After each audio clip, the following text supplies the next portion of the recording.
ಮೈನಾ ಈ ರೆಸಾರ್ಟ್ ಇಂದು ವಿಡಿಯೋ ನೋಡೋವರೆಗೂ ಬಂದಿದ್ದಾಳೆ ಅಂದ್ರೆ ಅವಳು ಖಂಡಿತ ಡೌಟ್ ಬಂದಿದೆ ಅಂತ ಅರ್ಥ. ಇವಳು ಒಂದೊಂದೇ ಕೆದಕ್ತಾ ಇದ್ದಾಳೆ ಅಂದ್ರೆ ನಾನ್ ಸಿಕ್ಕಾಕೊಳ್ಳೋದು ಗ್ಯಾರಂಟಿ ಅನಿಸ್ತದೆ.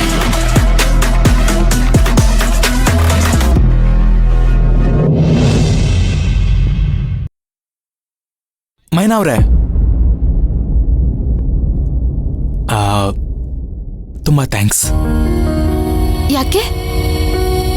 ನೀವು ಅಮ್ಮ ಕರೆದಿದ ತಕ್ಷಣ ಬರೋದಕ್ಕೆ ಒಪ್ಕೊಂಡ್ರಲ್ವಾ, ಅದಕ್ಕೆ.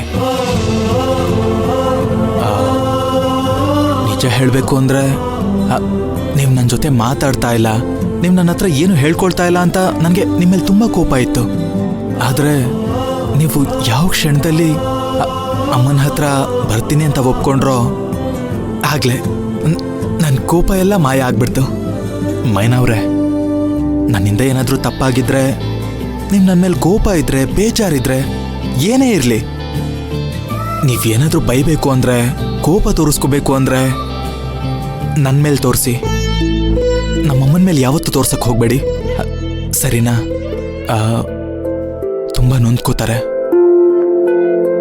ನಿಮಗೆ ಗೊತ್ತಿಲ್ಲ ಮೈನಾ ಅವ್ರೆ, ಅವ್ರಿಗೆ ನಿಮ್ಮನ್ನು ಕಂಡ್ರೆ ತುಂಬ ಇಷ್ಟ, ನಿಮ್ಮ ಮೇಲೆ ಪ್ರಾಣನೇ ಇಟ್ಕೊಂಡಿದ್ದಾರೆ. ಯಾವುದೇ ಕಾರಣಕ್ಕೂ ನಮ್ಮಮ್ಮನ ಮನಸ್ಸಿಗೆ ನೋವು ಮಾಡಬೇಡಿ. ನೀವು ಅವ್ರ ಜೊತೆ ಹೇಗಿದ್ದೀರೋ ಹೀಗೆ ಇದ್ಬಿಡಿ. ನಾನು ನಿಮ್ಮ ಹತ್ರ ಅಷ್ಟೇ ಕೇಳ್ಕೊಳ್ಳೋದು.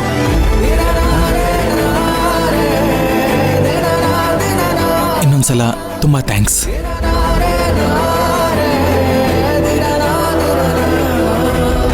ಯಾರ ಮನ್ಸ್ಗೂ ನೋವಾಗಬಾರ್ದು ಅಂತಾನೆ ನಾನು ಇಷ್ಟೊಂದು ಒದ್ದಾಡ್ತಿರೋದು ಧ್ರುವ ಅವರೇ. ನಾನು ಸರಿಯಾಗಿ ಮಾತಾಡ್ತಿಲ್ಲ ಅಂತಾನೆ ಇಷ್ಟು ಬೇಜಾರು ಮಾಡ್ಕೊಂಡಿದ್ದೀರಾ. ಅಂಥದ್ರಲ್ಲಿ ನಾನು ಅನುಭವಿಸ್ತಿರೋ ನೋವೇನಾರ ನಿಮಗೆ ಗೊತ್ತಾಗ್ಬಿಟ್ರೆ